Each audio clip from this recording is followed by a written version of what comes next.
এখানে আমি এই খালেদা জিয়ার উদ্দেশ্যে আছি। আমার উনি নাকি কিডনি নেয়, আমি মনের থেকে আমি দিব। ওনার নাকি কিডনি নেয়, কিডনির মানে সমস্যার কারণে উনি অসুস্থ।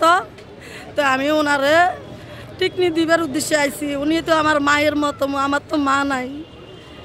আমি ওনার লাই হাসুক্ত নামাজ পড়ি, কোরআন শরীফ পড়ি, তাজ্জতের নামাজ পড়ি, সালাতের তফসিল নামাজ পড়ি। আমি ওনার লাগি নোয়াখালীর জায়গা থেকে এখানে আসছি।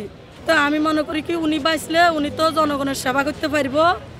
আমি মনে করি উনি আমার মায়ের সমতুল্য। আল্লাহরা আজিল নাজিল করি, আমি কোনো উদ্দেশ্যতে আসি না। উনি তো আমার মায়ের মতন। এলে আমার বাপ দাদাও বিএমপি করে গেছে, আমার বাবাও বিএমপি করে মারা গেছে। এখানে আমি এই খালেদা জিয়ার উদ্দেশ্যে আছি। আমার উনি নাকি কিডনি নেয়, আমি মনের থেকে আমি দিব।